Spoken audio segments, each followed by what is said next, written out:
जय सिया राम, जय हनुमान। स्वागत है आपका आपके अपने श्री राम जी के YouTube चैनल साधना मार्ग में। आज हम इस वीडियो में बात करेंगे कि हम कैसे जानें कि हमारे अंदर जो मंत्र जाप कर रहे हैं, जो नाम जाप कर रहे हैं, उसकी कितनी ऊर्जा हमारे अंदर आ गई है, जाप की कितनी शक्ति हमारे अंदर आ गई है और कितनी शक्ति हमारे अंदर एक्टिव हो गई है।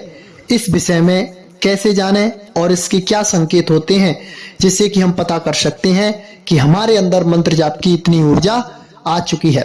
सबसे पहले तो हम जब आपको बता देते हैं कि जब आपका मंत्र सिद्ध होता है तो आपको कुछ दिव्य अनुभव होते हैं, कुछ अलग अलग घटनाएं आपके साथ घटित होना शुरू हो जाती हैं।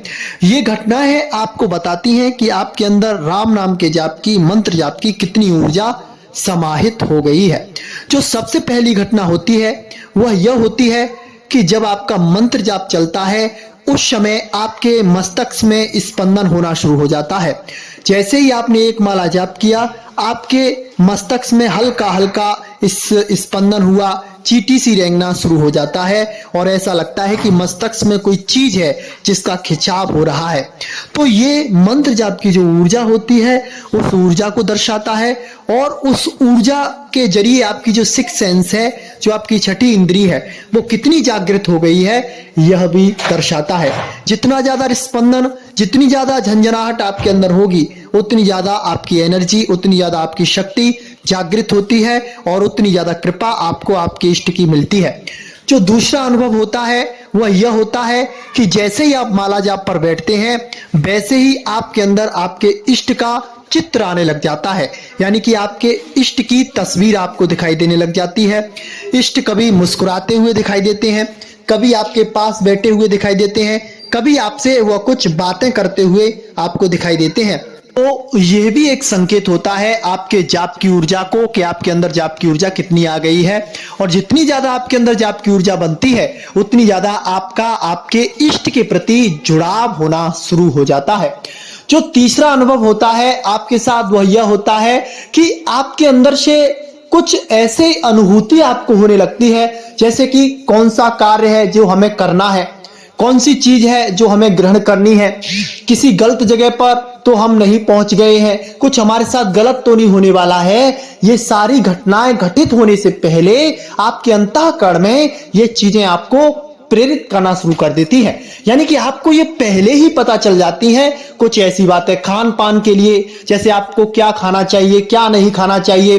अगर आपके जाप के प्रतिकूल कोई सामान होगा खाने का तो उसके प्रति आपके अंदर से घृणा उत्पन्न हो जाएगी और मंत्र जाप में जो जो आवश्यक चीजें होंगी वो अपने आप आपके अंदर आने लग जाएंगी। जैसे नियम से रहना है, संयम से रहना है, ब्रह्मचर्य से रहना है और स्नान आदि क्रिया करनी है, शौच आदि से निवृत्त होकर जितनी बार शौच जाएं, यानी कि बाहर जाएं तो उस समय आपको स्नान करना है, पूर्णतः पवित्र रहना है, कितने टाइम आपको जाप करना है, कितने समय पर पूजा करना है, ये सारी चीजें आपकी फिक्स होना शुरू हो जाती हैं।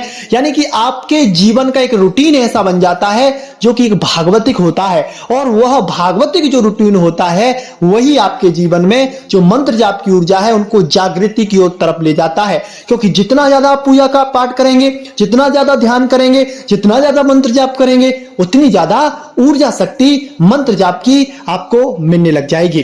जो चौथा संकेत होता है वह यह होता है कि कभी कभी आपके साथ ऐसा होता है कि जैसे आप जाप पे से उठे हैं, जाप करके उठे हैं और बिस्तर पे सो गए हैं तो एकदम आपके सिक्स सेंस वाले स्थल पर, जहां पर छठी इंद्री होती है, वहां पर एकदम ऐसा लगेगा कि कोई सुरंग जैसी आपको दिखाई देगी और कोई चीज ऐसी है जो कि आपको अंदर की तरफ ले जा रही है, यानी कि अंतःकरण में आपको उतार के ले जा रही है। उस समय आपको घनघोर अंधेरा दिखेगा, ऐसा लगेगा कि आप किसी कुएं में, यानी कि जो अंधा कुआं है, जो गहरा कुआं है, उसमें गिरते जा रहे हैं, गिरते जा रहे हैं। लेकिन एक समय बाद आप ऐसी जगह पर पहुंच जाते हैं जहां पर अलौकिकता होती है, दिव्यता होती है, ऐसी ऐसी चीजें होती हैं जो आपने कभी देखी नहीं होती हैं और आपको दिखाई देता है कि हमारा शरीर वहां पे पड़ा हुआ है और आपका जो सूक्ष्म शरीर है वो आपके स्थूल शरीर से अलग होना शुरू हो जाता है। यहां से फिर सिद्धियों की शुरुआत होना शुरू होती है। जब आपका सूक्ष्म शरीर आपके स्थूल शरीर से अलग होता है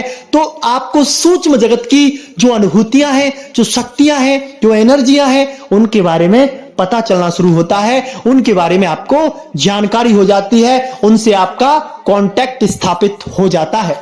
जो आपके साथ छठवां अनुभव होता है वह यह होता है कि आपका एकांत में रहने का मन करता है।